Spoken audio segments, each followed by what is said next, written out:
Hi, everyone. This is Ellen Martin from the Circulate Initiative. I think we're going to get started. So thanks so much for joining us this morning. We're so excited to have you with us to launch and do a live demonstration of Places, our online calculator for evaluating environmental impact. And today's program includes a number of, for our agenda today, I'm just going to do a quick introduction of the Circulate Initiative and talk a little bit about why we wanted to develop this calculator in the first place, share with you a little bit more about the research behind the model itself, and do a demonstration of the live tool, which just went online today, and then talk a little bit about the use case and why we feel like this will be a tool that can be applied to many different scenarios in evaluating the environmental impact of recycling and waste management to prevent ocean plastic. We'll have time at the end for Q&A, so if you do have questions, please feel free to enter them in the Q&A. And sorry about that. And we'll get to them at the end. So delighted today to be joined by a group that's really able to talk to many aspects of the Places tool. We'll hear from Darren Tan from A-Star, who helped us develop the model and research behind the calculator, from Umesh Madhavan, the Circulate Initiative's research director, and also from Andrew Almec, CEO of Places for Change, an operator working on the ground to prevent plastic pollution from leaking into the environment, and talk about how he's thinking about the intersection of plastics and environmental impacts like from climate. So let's get started. Just briefly on the Circulate Initiative, if you're not familiar with what we do, we're a nonprofit that's entirely focused on ending ocean plastic pollution while building thriving, inclusive economies. In emerging markets, we focus on circular economy solutions and innovations that tackle the challenge in a number of different ways. We incubate those solutions and also generate insights to help others make decisions and take action against plastic pollution. The really two key pillars of our work, some of you might be familiar with the Incubation Network, where we work with actors in the waste management and recycling ecosystem and help to source, support, and scale new solutions to effectively address the challenges. And then Insights is really focused on improving the data and understanding of the state and nature of the problem, and also how different solutions are impacting through research, through measurement tools, and also through amplification of best practices. This tool that we're talking about today, Places, is very much a part of that work. And we do this so that we can encourage and catalyze more investment into the space, recognizing that the challenges ahead of us are quite daunting and systemic. We need to have everyone on board in order to make change happen. So quickly on Places, this is really the first tool that is assessing the climate impact of waste management and recycling, looking at lifecycle assessment of various activities, but very specific to emerging markets. In the first version of Places, it's about India and Indonesia. We developed this really because as the innovative solutions that we get to work with are scaling, the impact is often unclear. And the tools that exist out in the space are not specific to the markets that the solutions are working in. And we wanted to make sure that that was a more accurate and credible basis of knowledge as companies grow. The inspiration for this, for those of you who are familiar with various greenhouse gas calculators in waste management and recycling, really came from our experience working with like the US EPA and the WARM model and the SWEET model as well, where municipalities and other decision makers are using these tools to investigate how various scenarios can in waste management and recycling of various materials can have an impact on carbon and other impacts. and wanted to bring this tool into the space, again, that's specific to South and Southeast Asia. We're so grateful and pleased to have had the opportunity to work with A*STAR, the Agency for Science, Technology and Research here in Singapore. And the development of this project really could not have been possible without the participation of Circulate Capital, with the work of our Impact Metrics Working Group, and also with the science community, and the research itself has been published in the Journal of Resources Conservation and Recycling, and I hope you take advantage of reading the full findings in that journal. So how does this tool benefit you and other stakeholders in the ecosystem? We really wanted to recognize that, for individual operators and investors, it's really challenging and hard to access all of the latest research and findings on climate as it relates to plastics recycling. It's challenging to do it in individual markets with different types of plastic or formats, and we wanted to make that a lot easier so that we could have a better sense of what the carbon impacts are and water and energy impacts are of various activities, and have a tool that could tell you more easily, so that as we're making decisions about investments or where to scale operations, this information is much more at the fingertips. We also are offering a downloadable tool. So the online tool itself has its own assumptions baked in, but the downloadable version also then allows individual operators to customize based on their specific project or situation. And then using credible data can give you back a sense of what the impacts might be. So with that, I'd like to turn it over to Darren Tan to do a little bit more of a deep dive into the findings itself from the research and what sits behind this tool. Right. Thanks, Ellen.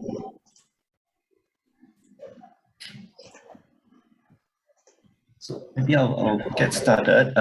We actually conducted this study with Circulate sometime last year. So this is very focused on applying life cycle assessment to plastic waste end of life for India and Indonesia.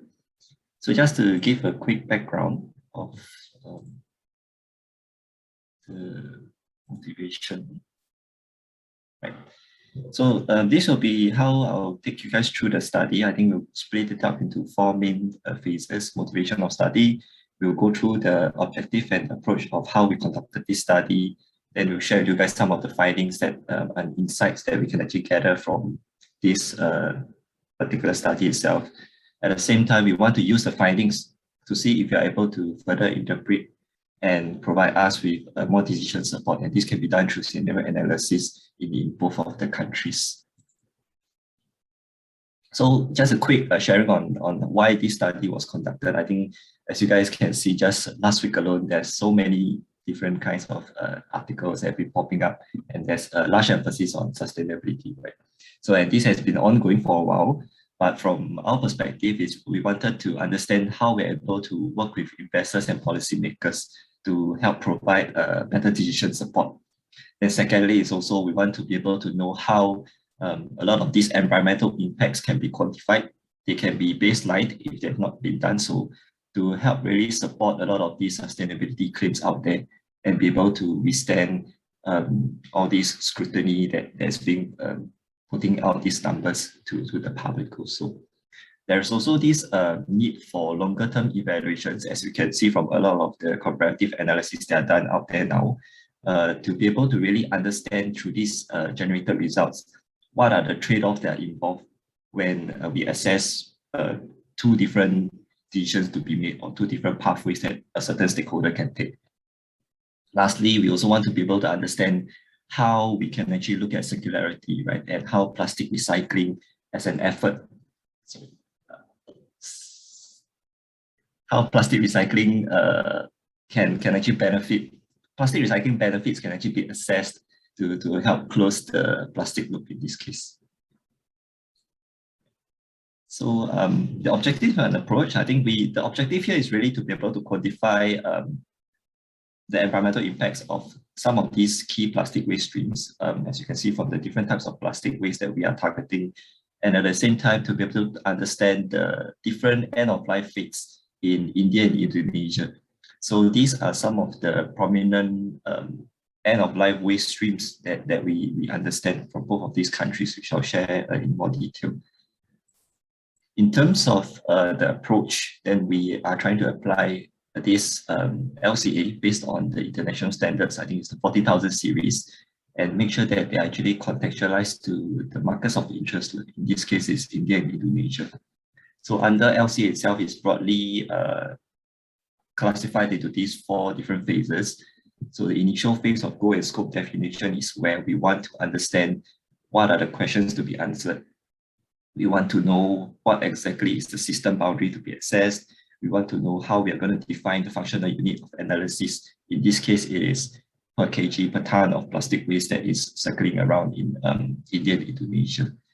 Once we have this modeled out, then we will need to be able to gather the necessary data, either from primary data, from secondary data, to actually model the different resource flows that are flowing within the model, the systems itself.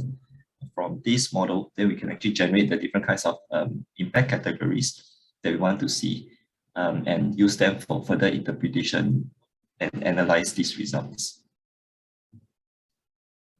So in the published study, I think there were 9 impact categories that were considered, and a lot of these different categories, they do share similar trends. So for the purpose of this presentation, I'll go through I'll pick out these 3 main impact categories in detail, which I think are more relevant and more relatable to a lot of the people out there now.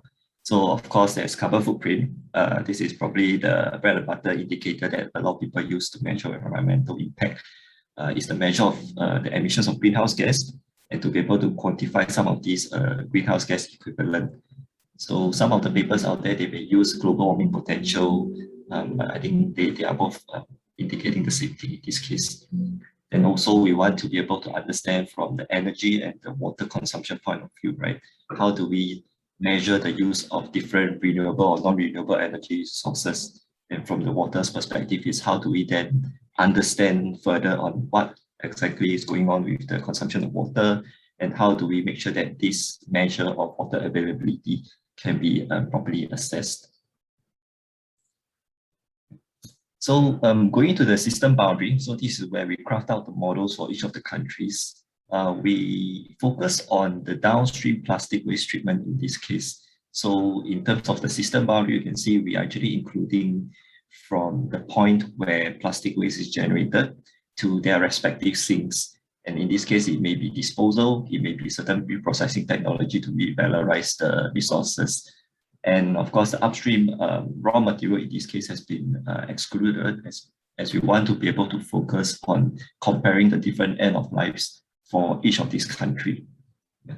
And if you can see from the avoided production column, I think in order to really capture the consequence of all these different end of life decisions, that's where we also apply this avoided burden concept, where we try to capture the potential offsets or the potential benefits from the different kinds of end of life, which I will elaborate further also. Yeah. So sharing some differences first. If you look at India, so there is a large collection going on that's driven by the informal sector. And if we go down into the different end-of-life treatments or the different end-of-life management, we can see that a large number of uncollected are going into open dumping. In India's case, there is a larger spectrum of plastic waste end-of-life as compared to Indonesia. And for Indonesia, so interesting to us, there's actually a higher formal sector collection than informal sector. But if we narrow down to the kind of end of life that are involved in Indonesia, then it's broadly in these 3 key areas where there are landfilling, open dumping, and open burning, which are primarily higher in emissions, which I'll share later also. So Indonesia is also currently still an importer of plastic waste as compared to India. So sharing some similarities, I think for both countries, we can see that they actually do not practice waste to energy incineration plants to a significant extent. So from India's case, there's only 1% at the year of assessment that is going into incineration. And for both countries, there's of course a high amount of mismanaged plastics, and this will actually lead to further downstream practices that are going into landfills, open dumping, or open burning. In both countries, there are recycling efforts that are actually driven by the informal sector. I think as we can see from India, maybe due to the larger workforce, this actually helps to drive a more prominent recycling effort for India itself. So I think going back to the concept of capturing benefits derived from this avoided burden, right? That's where we really want to understand how these different end of life and their recycling processes can actually result in the offsets of some of these byproducts that are also going to be used. So we want to be able to take into account the avoided production of this virgin product as a result. So then in the subsequent results, you start to see a lot of negative carbon emissions in this case. So one example will be for India. If you look at the top row, let's say if the plastic waste were to be recycled into plastic granulates, then this is where we want to be able to displace the amount of virgin plastics required. And in this case, we can then actually avoid the production of these virgin plastics altogether for other purposes.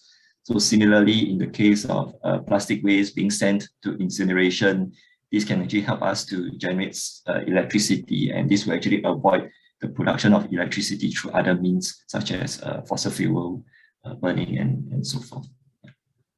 Right. So I think this is where we wrap up the activities in the initial phase of life cycle assessment. We will then be able to craft out the system boundary, be able to do up the models for each of the individual countries and start to really gather the resource flow data for each of these boxes that you see. So then the results are then generated, analyzed, and that's where I think we can share more in the following slides. So starting off with a more macro view, when we look at the environmental impact of in totality for plastic waste collection, processing, and avoided production, we can see that for both countries, without looking into avoided production, actually the carbon footprint per kg of waste plastics being collected and processed is about 3 times higher in Indonesia as compared to India. So similarly, in Indonesia, there's actually very high per capita numbers when it comes to carbon footprint per kg or per capita. And this is primarily due to the heavy contribution from these open burning activities in Indonesia.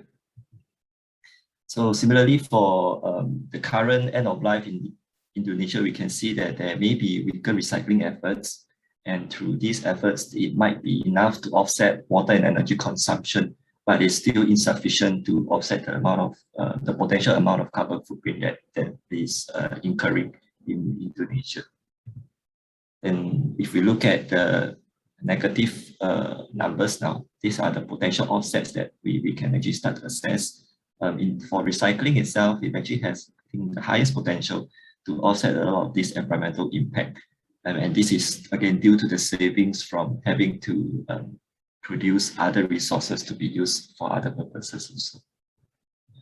And I think for India in particular, if we look at some of these more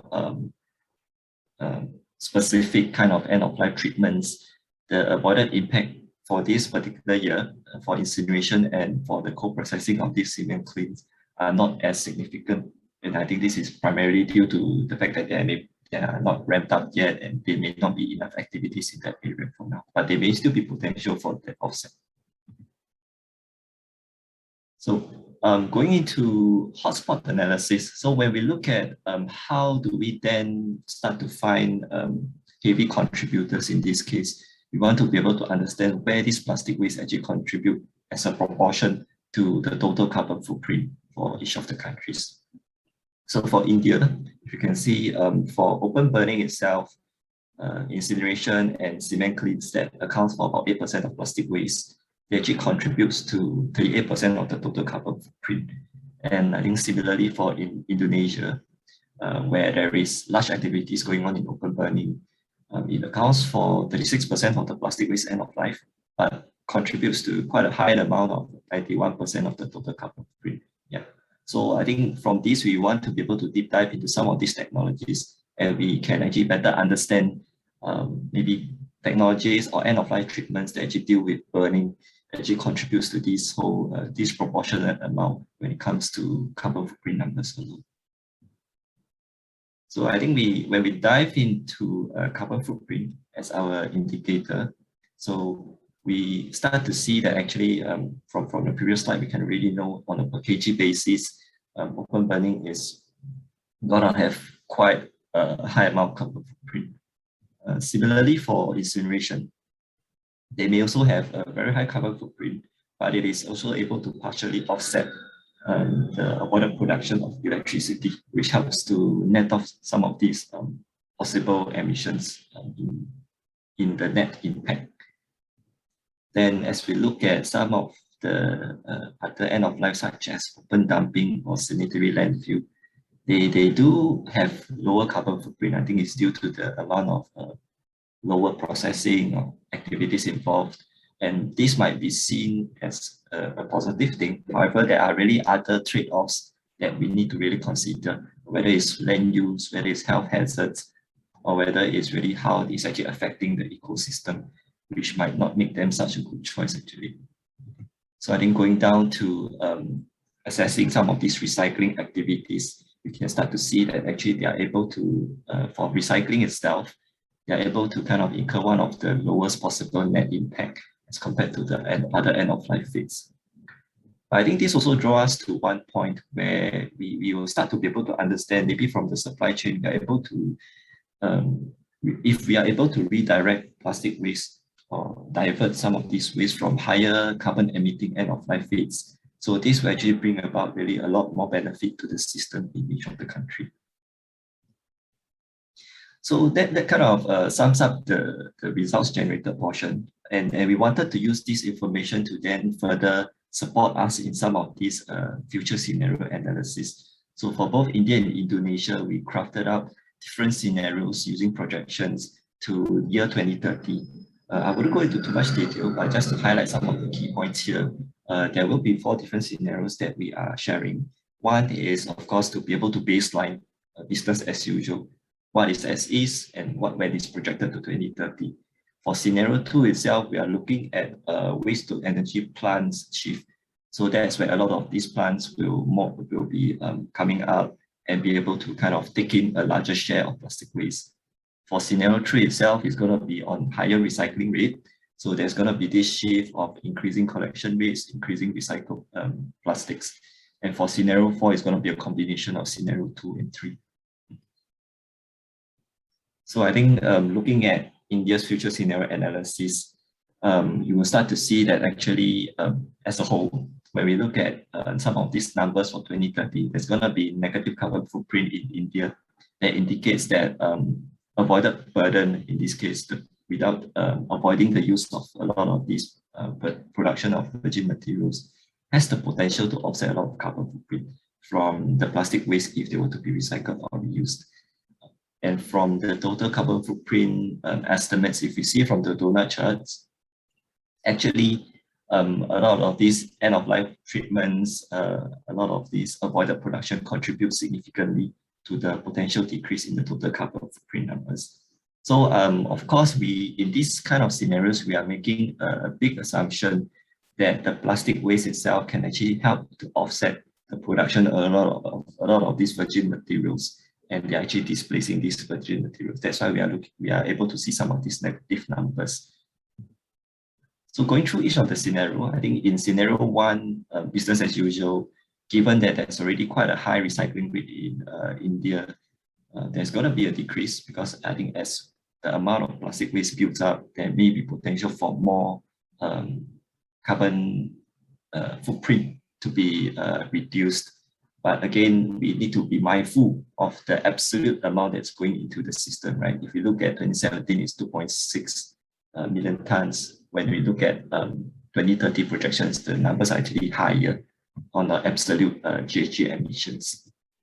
So for scenario 2 itself, for the waste to energy shift, as we can see from the previous analysis already, a lot of these burning activities, whether it's properly managed, do not actually fare that well. And in fact, if we were to push towards this shift, it will result in kind of no net change from the 2017 levels in terms of the potential reduction. So I think in scenario 3, recycling is one of the better faring options. So it will help to incur, I think, one of the most possible reductions in carbon footprint. And if we look at scenario 4, I think it's a combination. And of course, there's got to be a bit of trade-off that's involved. But again, there may be other benefits to this sort of trade-off, and it can actually help to significantly reduce the amount of mismanaged plastic waste that are going into the supply chain. So on similar note, then we'll do the same for Indonesia. The scenarios do not change, but the parameters within each scenario are more contextualized to each of their present moment and what we foresee them to be like in 2025 or 2030. So for Indonesia itself, as we can tell from just the business as usual alone, or even some of these waste to energy shifts, the current trajectory may not be as ideal. But I think this is also an opportunity. So it may also provide higher benefits if we were to be able to move to some of these recycling efforts to really move the needle in reducing some of these carbon footprint numbers. So I think this is my last slide. So just to summarize a bit on some of the key takeaways, and then I think we can discuss further. Firstly, we will always like to look at it from a range of environmental impacts to be able to paint a full picture when it comes to assessing some of these different end-of-life management. So there are definitely quantifiable benefits when proper end-of-life treatments are deployed. And as we can see from one of these results slide, it may suggest that landfill and some of these lower emitting end-of-lives are actually better options. However, this actually really doesn't consider other negative impacts that landfill might bring in terms of, say, human health or the amount of space required, or even the damage to the ecosystem. And similarly, waste to energy plants may not fare as well as other recycling technologies in this case, but may still be needed as a whole to really manage municipal waste for each of these countries, aside from just plastics alone. So second point is that both countries can still significantly benefit, I think, from the projections that you see from these recycling shifts in order to reduce carbon footprint. And there are existing challenges for both countries in terms of plastic waste being mismanaged. And I think there's more to be done there. Indonesia alone may have less access to this sort of infrastructure and technologies, which may then also open up more opportunities or more potential for improvement. Lastly, I think there is this importance of quantifying impacts to evaluate the trade-offs. So we really like to be able to provide these assessments to be as quantifiable as possible to really act as better decision support for a lot of these different studies. And as you can tell, I think one of the key takeaways here is where waste redirected or waste diverted from some of these higher carbon emitting end-of-life fates, if we are able to target them properly, can actually provide a lot more benefit to the system itself. And I think with really talking to both the investors, talking to the policymakers, we should always kind of take a life cycle assessment approach to be considered when we really assess the different kinds of technologies and the different pathways to take, and how we can then use these numbers to move the needle on carbon reduction. So that's all I have. I think I'll now pass back the time to Alan.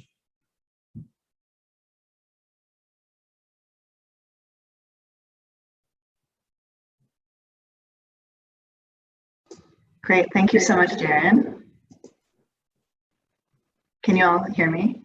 Yes. Great. Terrific. That was incredible. And there's a question coming in and a couple of thoughts. I mean, one of the big takeaways that I'll just share quickly before passing it on to Umesh is that really the nuances of what is happening in each of those markets that we looked at in India and Indonesia, how different the system is and how that infrastructure actually impacts what happens on the carbon side as well as water and energy is, you know, just having that depth of understanding of how the material flow impacts the broader environmental issues, I think is just really telling, and really helps to sort of shape our thinking around where operations and investments can scale. So I'm going to pass it on to Umesh, and while we're doing this, I will be sharing with you the screen. And Umesh, if you want to tell me where you want to go, I can make that happen. That's good, Ellen. I think if you can just open up the sheet, our places calculator, and if any of you who's joined us for the session today, if you'd like to just trial the site as I go along with the demonstration, happy for you to do so. You can visit our website, and on the top left of the website, top part of the website, the places calculator is already available and live, so you can play around with it. And there you go, that's the website. Right, so I'm super excited to guide you through places today. We've launched places based on the findings of the research that was conducted by Circulate Capital and A-Star Singapore. Using places, as you'll notice in a minute, it takes actually less than a minute to calculate the emissions reductions and energy and water savings of waste management and recycling solutions in India and Indonesia. So though the results are available in a matter of I need to emphasize that there's been an extensive LCA study, which Darren has summarized in 20 minutes and shared with you. But of course, the results are available, and there's a lot of wonderful information available on the website should you need that. So for today, there are 3 parts to my demonstration. Firstly, I'll show you how to use the online calculator. We also have an offline version, which is customizable and downloadable if you would like to do a little bit more in-depth calculations around it and see the assumptions and data. And finally, I'll bring you through all the other wonderful stuff that you can find on the website. So let me jump straight in and show you how the site and tool works. So as Ellen has just kindly scrolled through the web page, you can find that it's a single page microsite. You can just scroll through the page and you can find all the information that you need at your fingertips. Now, depending on your country of interest, so we've done the LCA for India and Indonesia. You can choose either market. For today, I'll guide you through the Indonesia calculator, though the steps to be followed for India and Indonesia are exactly the same. So the first step is to enter the tons of plastic that you're impacting. So if you don't know what the question, how many metric tons of this plastic are you impacting is not, if it's not very clear, we have tooltips to guide you along. So if Ellen, if you could just show the tooltip over that question, how many metric tons of this plastic, yeah, there you go. So that's the tooltip, and you can make an entry. So let's assume that we have a facility which is diverting 1,000 tons of HDPE, for example, and maybe we'll just input in 1,000 tons of PET as well. Right. So there you go. Ellen has input 1,000 tons of HDPE and PET. The next step is for you to actually choose the end of life fate for the plastic that you're impacting. Now, we understand that it can be a little bit confusing, and even for the user, they may not necessarily know what the end of life fate from which they're diverting the plastic.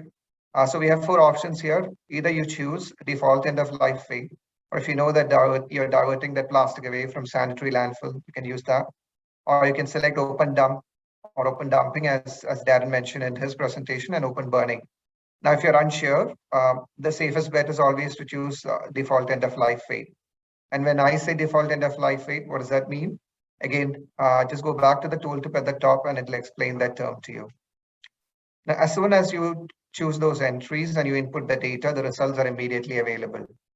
So as you can see from the narrative that has been uploaded there, from recycling 1,000 tons of HDPE and 1,000 tons of PET plastic in Indonesia and diverting from their default end of life fate, you're preventing more than 4,000 tons of carbon dioxide equivalent emissions from entering the atmosphere, including 68 million megajoules of energy, and saving 27,000, slightly more than 27,000, in fact, cubic meters of water in Indonesia. And what exactly does it all mean? And if you're interested in the math behind those numbers that we produce, so you can look at the initial environmental impact. So the initial environmental impact is obtained by calculating the emissions generated by the end of life fate. So if you change the end of life fate for that particular plastic that you're impacting, the results would vary as well. The recycling environmental impact is a little bit clearer as well. So you can look at what's happening if you were to divert that plastic production and avoid the plastic production. And then finally, the environmental savings is calculated by subtracting values from recycling environmental impact from initial environmental impact. So the calculations display the resulting net greenhouse gas emissions, savings in energy consumption, and savings in water consumption. That, in a nutshell, is how you can use the tool. So it's very straightforward. You just need to input the data. If you're unsure of the end of life rate, make sure that you choose default end of life rate, and it'll churn those numbers for you. So that's the online tool, but I'm very interested to also share with you the offline calculator, which you can download.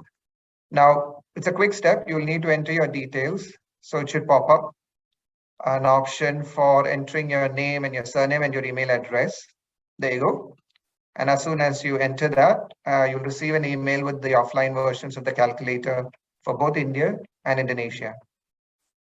Ellen, if you could just pop up those offline versions. So there you go. That's the version for Indonesia, the offline version for Indonesia. It's very easy to use. There's only one sheet where you need to make input. So that's the user input that you need to provide for Indonesia. So if you have custom data, so for instance, you want to change the recycling rate, the sanitary landfill rate, open dumping rate, or open burn rate, or even better still, if you have modifiers like transport distance, electricity consumed or water consumed, and then you know how much is the plastic that you're processing. For each of those plastic sites, you input that data, and as you scroll down, the results will become available. Right. So we'll leave it to you to try this out at your own leisure. And then if you have any questions, obviously Ellen and I are available to answer those. Now, the beauty of this tool is that we have all the other assumptions listed as well. So as you scroll to the right, you can see all the data inputs that we have input in the sheet. And you can take a look at those and again, come back to us if you have questions. Now, we have also shared insights and also a link to the research paper. So on the back of this research that we did, we published a summary research paper, which is available through that Read Insights button. And if you would like to access the original research paper, unfortunately, that is published in a scientific journal. So it's paywalled, but you can approach the authors if you'd like to have a copy of that article. One of the other beneficial tools on the website is actually the FAQs. So Ellen, if you could just scroll down a little bit so that we can share with them the FAQs. There you go. So you can click on that link and you can access all the frequently asked questions. It will pop up, I think about 9 pages of frequently asked questions so that you get all that background to what we did and how we did that, how we calculated and what the assumptions are. And going back, just to wrap up, so this is a first attempt of ours to provide something to the larger community where they can benefit from a tool which is contextualized in India and Indonesia. The tool is inspired by some of the wonderful work and some of the calculations that are available, say WARM model, which is actually in version 15, and we are on version 1 or 3. So if you have any ideas or inputs, or if you'd like to just share your feedback, please feel free to click on that link and share the feedback through the website. And as always, Ellen and I are available should you like to write to us directly. So that brings me to the end of my demonstration. Thank you so much. I'll share the floor back to Ellen. And I'll also like to bring in Andrew, who will share some real life example of how the calculator can be used. Thanks, Umesh. That's fantastic. And if you missed it, this is the URL for the new calculator, which is live and online. Great. So, I think one of the things that I'm really conscious of as we were building this tool is how do we express the use case for this product. I think from our point of view, there are really 3 intended users, primarily for this tool.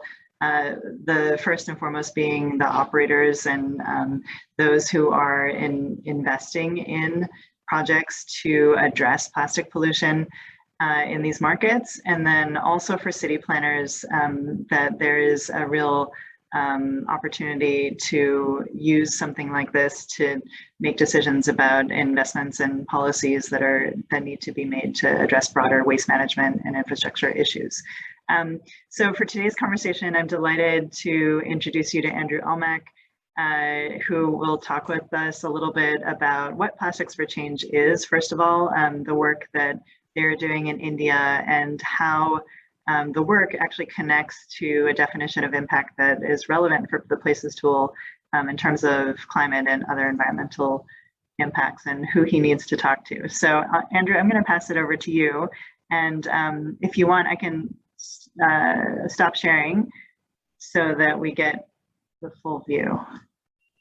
Sounds good. Thanks so much, Ellen. And I got to give just a huge thank you to everybody who spent so much time on this report. Oh my gosh, I have my accelerator background on. Let me turn that off. I'm going into an accelerator after this. I'll put a nice beach. How about that? So yeah, big thank you to everybody involved in this. Ramesh, Ellen, Darren, Mandy, everybody at A-Star. As an entrepreneur, I got to say it's great to be able to leverage this tool to help drive our work forward. I'll talk just a little bit about Plastics for Change to provide some context, and then how we're deploying this tool to accelerate our impact. So Plastics for Change, we're a recycling company. We provide a supply chain as a service for brands and manufacturers to help them make that transition away from the fossil fuel-based plastics to start using recycled plastics. And we really focus our efforts on the informal waste economy here in India. So there's millions of people in this informal waste economy. They make up the majority of the recycling activities through the supply chain. And there's often not a lot of data. I'm sure Ellen and team, you would have recognized that the data that does exist is questionable, and there's this huge voids of good data. So I think one of the really interesting use cases for this is that by measuring and providing in more data, it's helping to then also just grow that ecosystem of the data points available, and it kind of snowballs, it builds off each other. But coming back to Plastics for Change, so we have an app that connects the informal waste sector, so the kabadiwalas, we call them, or the scrap shops, and the waste pickers. We connect them through an app, and then we focus on segregating the plastics into the right categories for the manufacturing process, which is quite key. And then making sure that we're working with the highest quality granule makers who are then converting the scrap plastic into the source stock for the manufacturers. So there's quite a few tiers through the supply chain, and measuring the CO2 through the different tiers is quite an interesting task. But it's a very powerful tool when we approach different brands and manufacturers, because often it's starting to change, but still, like a lot of brands and manufacturers don't really know how to procure recycled plastic. They've often never done it before, and so they just don't know what they're doing. So the tool of being able to have a third party be able to put a stamp of approval on this and say, we didn't just measure our CO2 ourselves, we've also backed it with science using this tool, help us build credibility when we're convincing the industry partners to make that transition from recycled virgin plastic to recycled plastic. And then also from our investors, we mainly target impact investors. The definition of that is a little quasi, but people that have a mandate not just for maximizing the shareholder wealth, but also for creating the social and environmental change. And I think a big part of that, the most pressing, most audacious challenge over time, you guys have all attended this session because of the fact that the climate is destabilizing, and we got to do something about it. So just being able to bring that home to investors, saying that we're using this tool is quite key. And yeah, I think going forward, it's going to be interesting to see how it evolves. Everything starts small, but I think over time, I'm excited to collaborate with the ecosystem that's being built here to help look at refining, continuously improving the tool, looking at additional tiers that might be built into the supply chain. Often the LCAs only do tier 1 or 2, but I think in waste, it's tiers 5 to 7, potentially, depending on the supply chain structure.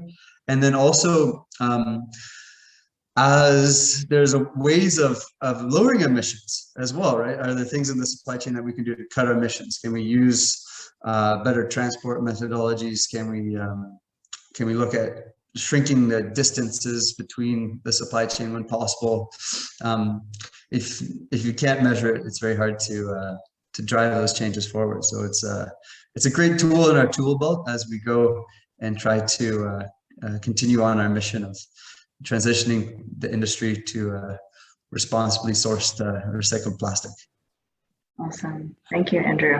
I have a question for you to start us off, and then we'll open it up. And I've been gathering the questions in the Q&A as well.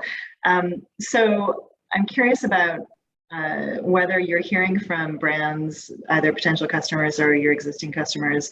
Are they asking about the climate impacts of your work, and how well do you think that resonates with them today?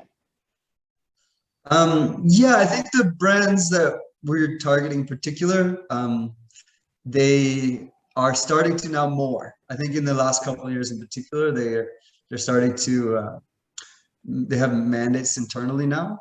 But I don't think I don't think it's really resonated with the industry, just what a low-hanging fruit it is to curb your CO2 emissions. Like, you can imagine just procuring 100 tons of virgin plastic and being able to save 1 or 2 tons equivalent of fossil fuels. Like, it's enormous. I wish maybe the next step is to add some visualization tools of how many skyscrapers of CO2 that we've saved just from switching a single SKU or a single product line to recycled plastic. But it is quite a low-hanging fruit, because okay, like, you can put in solar panels, you can do some things, but in terms of industry practices, you're probably not going to be able to convert. Like, this is really the next step, I think, in the low-hanging fruits next to using renewable energy input. Yeah. So yeah, I see it gaining a lot of traction. Terrific. So Darren, I wanted to go back to you for some of the more technical questions that have come in. In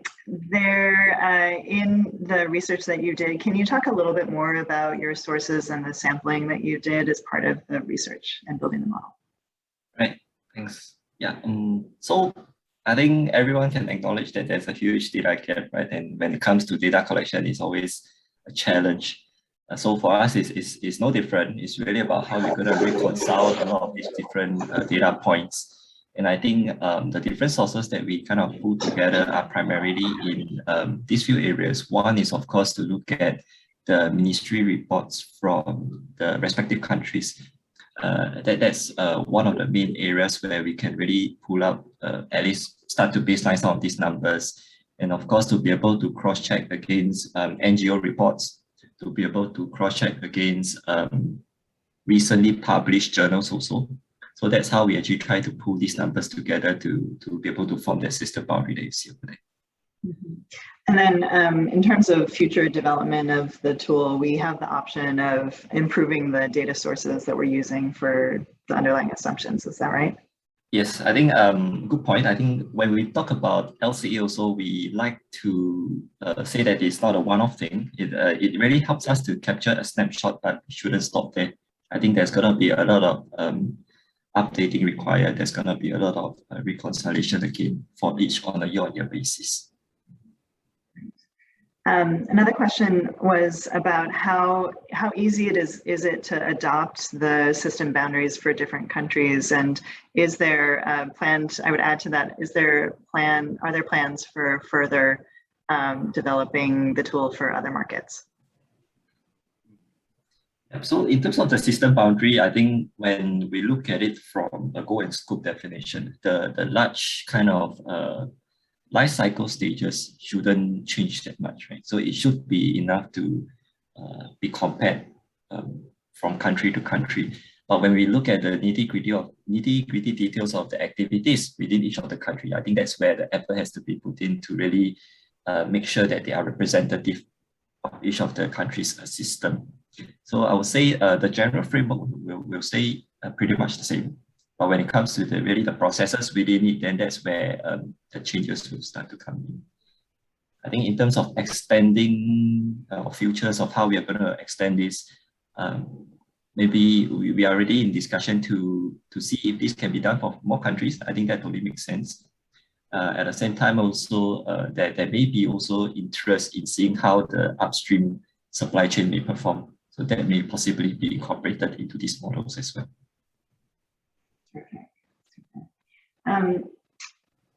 There's a question about waste to energy projections based on European models and operating efficiencies. I'm curious because this also struck me as one of the reasons that we wanted to focus on the data from the region is a model like warm or sweet relies on some assumptions that are made with more developed market infrastructure. So yeah, can you just talk a little bit about what you found there? Right, so if we look at the baselining again, when we pull out existing data for current situations, so as we can tell, I think there's not much waste to energy plant activities going on. But there are reports stating that India is already starting to ramp up a lot of these installations of waste to energy plants. And that's also how we derive some of the projections in the 2030 numbers. Terrific. So one question that I wanted to direct, I guess, to Umesh and possibly to Darren as well. To what extent does this tool allow for operators to potentially take advantage of carbon credits or participate in more GHG protocol type activities? Umesh, do you want to start? Yeah, I was just going to say, I mean, the tool, we did not intend the tool, and I don't think the tool is meant to be an inventory protocol for carbon credit inventory for GHG protocol purposes. So that's very clear. But I think what people should say, and if you go back to how it works, you need to measure carbon over actually a multiple years before you actually can use it for protocol purposes, carbon credit purposes. I think we should see this as a tool which is sort of like a first step, which the users can use for strategic planning purposes to understand what their own emissions are and what plans they can put in place for future to reduce those emissions. And I don't think we should see this as a tool for carbon credit primarily. Darren, anything you would like to add? Yeah, I think I totally agree. In terms of really looking at carbon credits or any of these additionalities, there's going to be a need to look at baselining and also potential improvements. And I think this is something that may not be so apparent now in the model, in the tool itself. So we are looking at really a snapshot in time. We are looking at what are the potential opportunities where there are improvements. So I think it can help to, again, support decisions making when it comes to a lot of these initiatives. But for carbon crediting, it's not as straightforward in this sense. So for operators such as Andrew and Plastics for Change, we're primarily looking at the role of mechanical recycling and the carbon impacts there. I'm curious if the model has the ability to, or this was a question that came in, does the model have the ability to account for carbon impact of chemical recycling technologies, advanced recycling technologies, and what is the possible pathway to do that if you can't do that today?